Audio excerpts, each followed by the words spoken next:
It's 5:30 p.m. here in Lagos, Nigeria. Time for the world today. I'm Joke Rogers. Here's what's coming up. Israeli military retrieves body of the last hostage in Gaza, paving the way for the next phase of U.S. President Donald Trump's peace plan to get underway.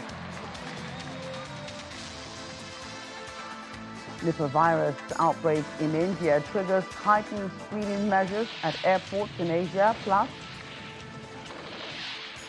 more than 1,000 residents evacuated from their homes as rain triggers huge landslide in Sicily. Let's begin the world today.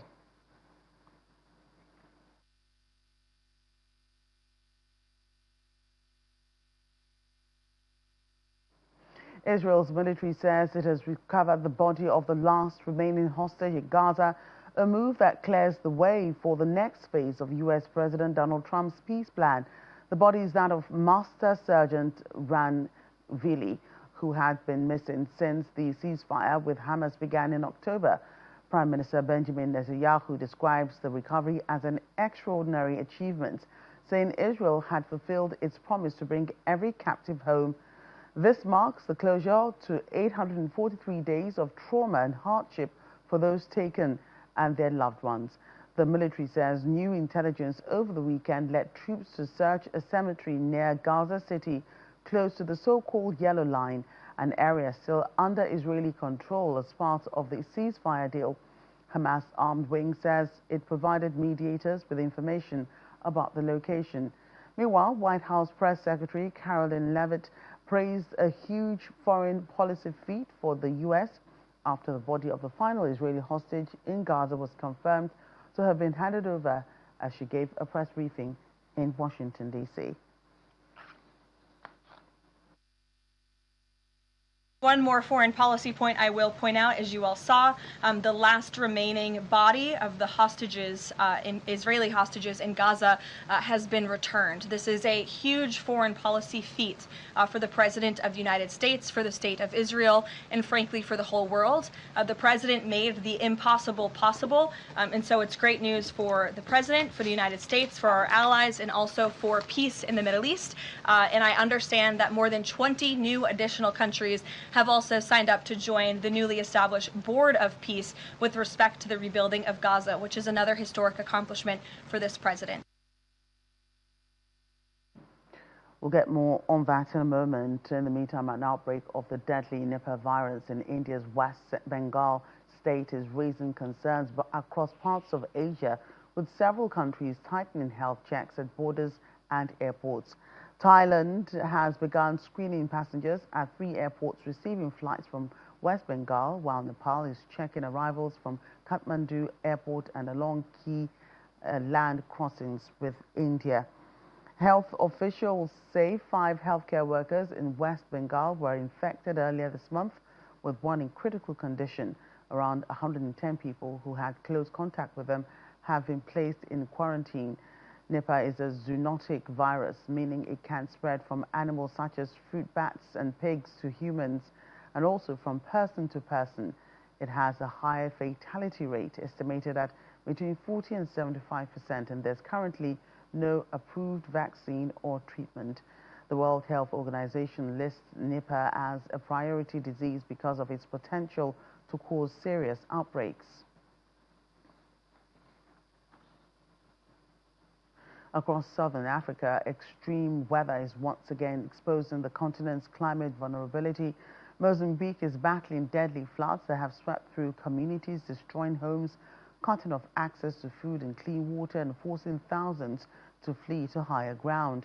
Rescue efforts are ongoing, but for many families, the immediate struggle is survival, with children, the elderly, and rural communities hardest hit.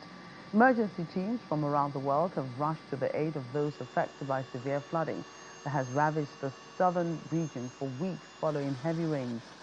Footage shows a South African helicopter delivering aid across the inundated region as part of life-saving operations.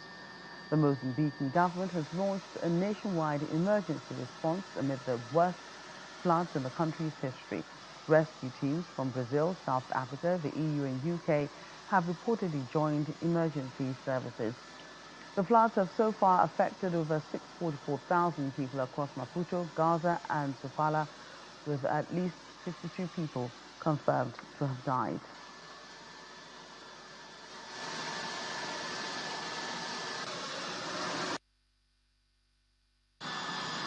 I'm a flight engineer on the Oryx. The Oryx, we call it the hope of Africa. It has a unique sound. Wherever it goes, it gives hope to all Africans. And what you saw today is giving hope for the little places we land. In small things, just loading off food or picking up people. And that's what it is. Return to our top story now about Israel's military saying it recovered the body of the last remaining hostage in Gaza, a move that clears the way for the next phase of U.S. President Donald Trump's peace plan. That body is that of Master Sergeant Ranvili, who had been missing since the ceasefire with Hamas began in October. Prime Minister Benjamin Netanyahu describes the recovery as an extraordinary achievement. Let's get more on that. Joining us now is Yoni Asher, relative to two Israeli Hamas hostages who were also released. Yoni, thank you for joining us on the program today. Hello, good evening. Thank you for having me. Right. So the last Israeli hostage has been returned to Israel, albeit his body. You went through an almost similar situation as your relatives were also once held captive by Hamas. What are the emotions you went through after hearing about the latest recovery and the last body to be recovered? I think that to hear that there are no hostages in Gaza no more, it's something that you can't believe that you are hearing it. I want to remind you that it lasted almost 15 years because we had soldiers that were kidnapped and their bodies kept held by Hamas since 2014. So definitely knowing that there are no hostages is something that I still can't process in my mind. We waited for this moment too long. And I hope that now a process of healing in our society will start, and also a process in Gaza that affects the whole region. So I hope that this is the opening sign for this process.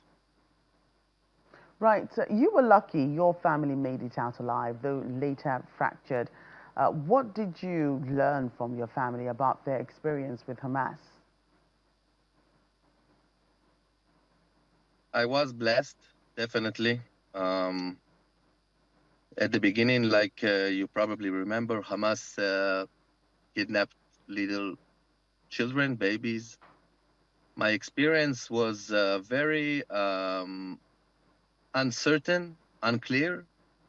The first days were chaos. Nobody knew anything.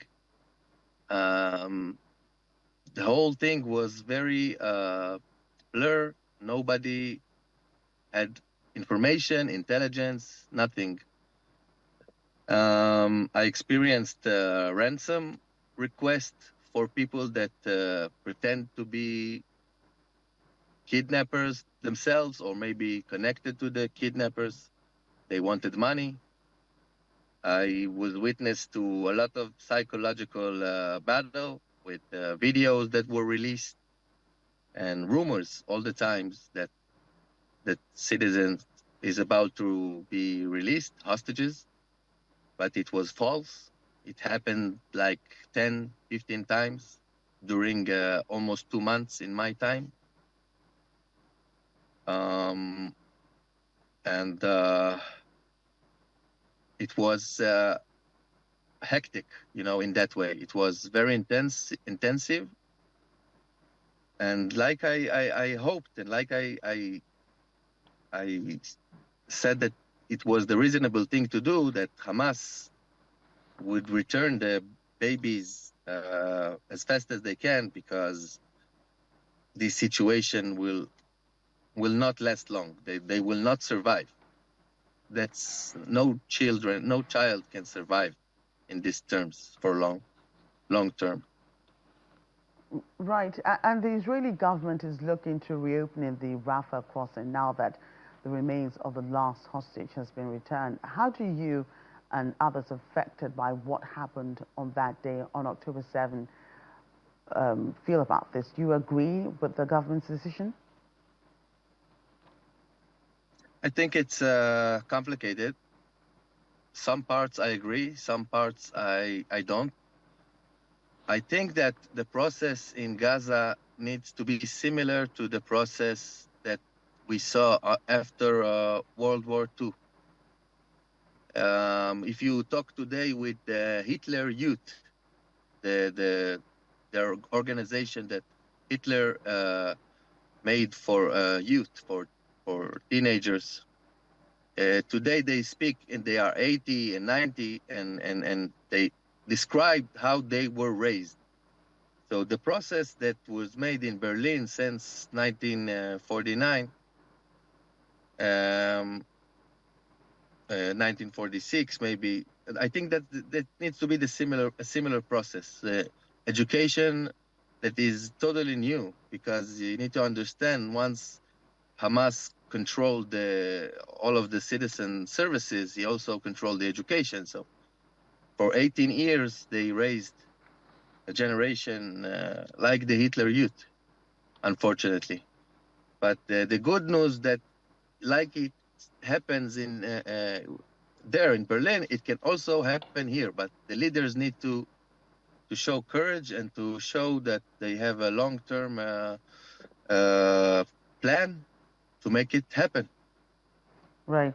Yanni, I must thank you again for your time on the program, and I know how hard that must have been, reliving that experience, but I'm sure that it's a happy time, be that as it may, in Israel, that the last hostage is now home, even though it's the body that was brought home.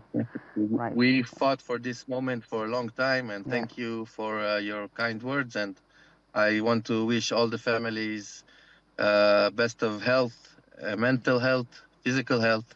Right. And thank you for having me. Right. Thank Thanks you. again. Yeah. Let's move along. A large section of a cliff has collapsed on the Italian island of Sicily after days of heavy wind and rain brought by Storm Harry. Thousands of people have had to be evacuated as well. Around 4 kilometers of land gave way near the town of Nasemi, forcing more than 1,000 residents to evacuate as a precaution. Italy's Civil Protection Department says everyone living within the danger zone has now been moved to safety. There are no reports of deaths or injuries, but aerial footage show homes, roads and vehicles badly damaged, with some buildings left teetering close to the edge of the cliff.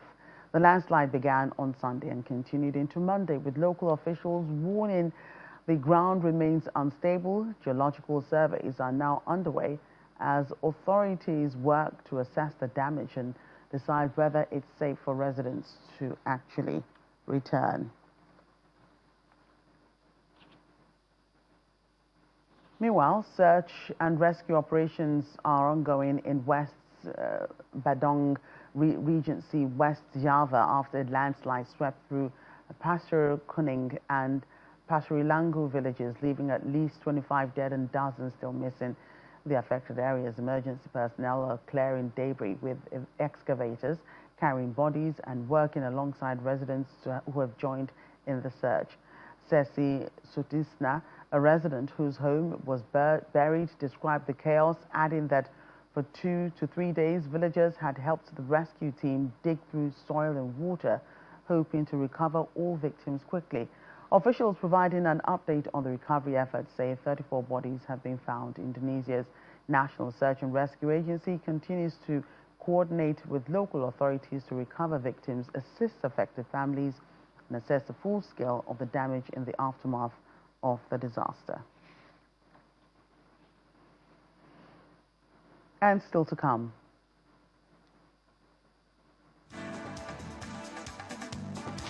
Visitors dive into living dream of the ancient immersive digital street at the Inspire Entertainment Resort in South Korea. Stay with us.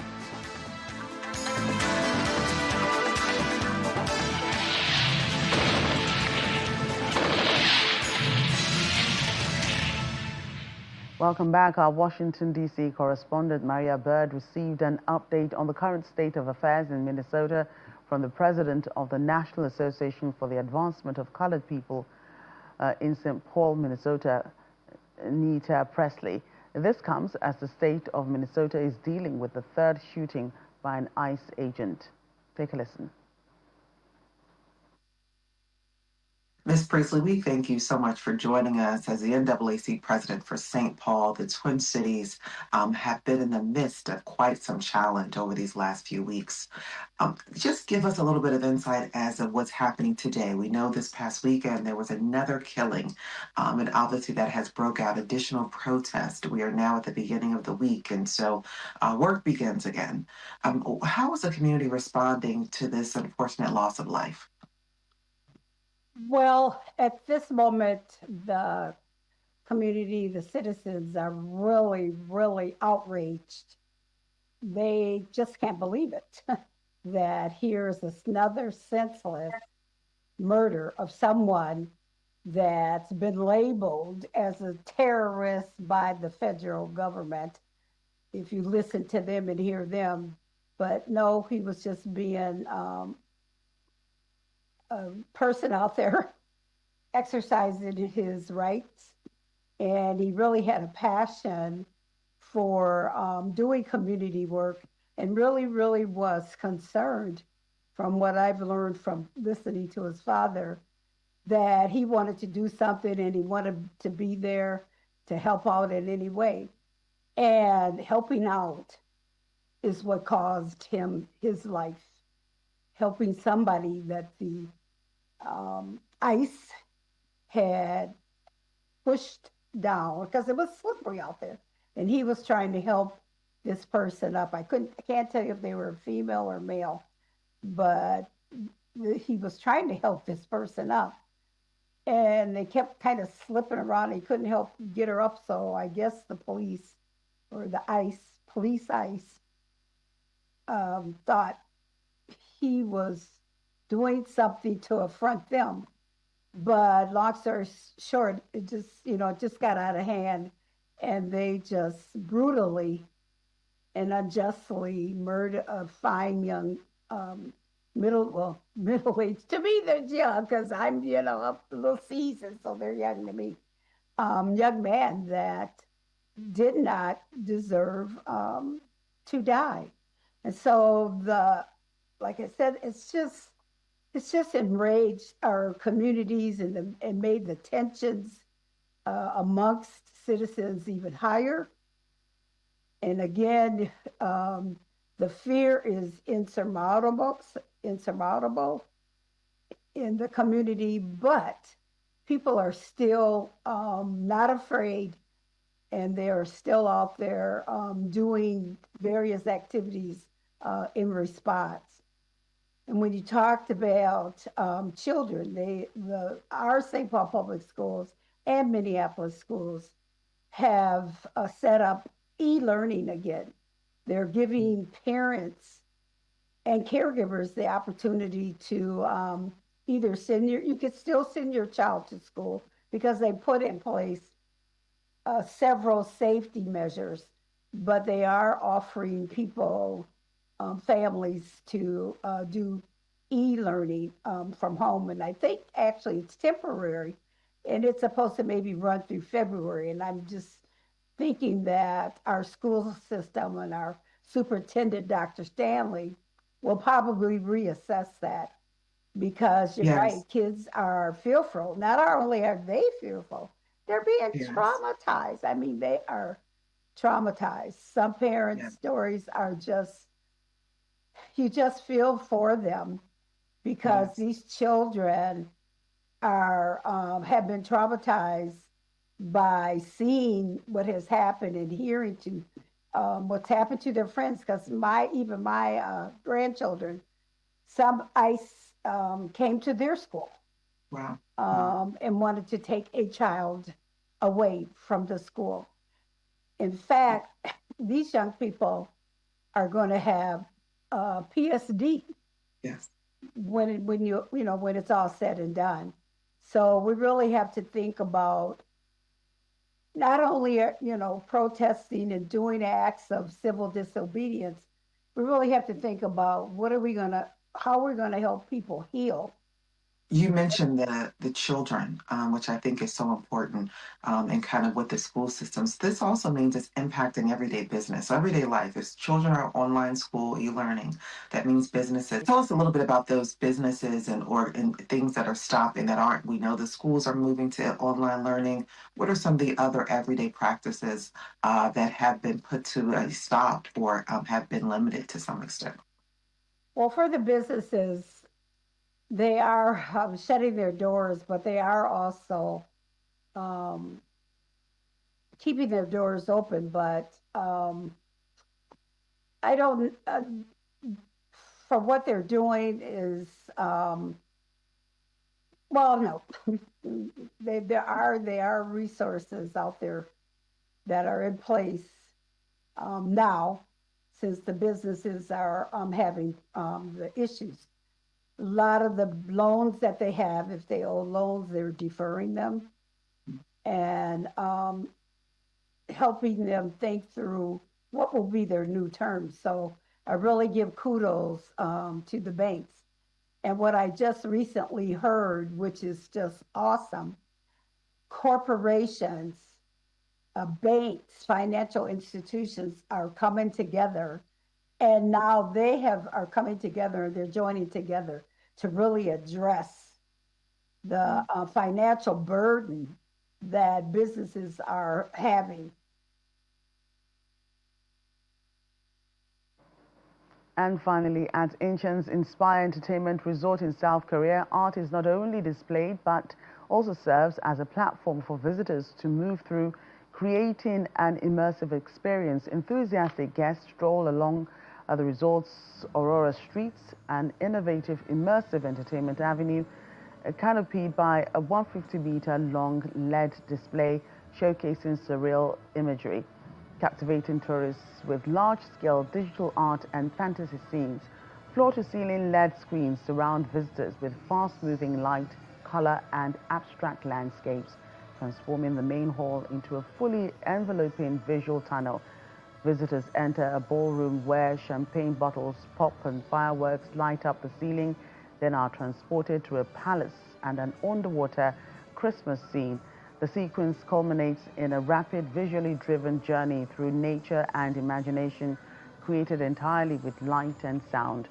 The resort currently showcases the Aurora Express train journey, taking guests on a fast-moving digital adventure through light, color, and abstract landscapes that can be perceived by each of their own unique narrative.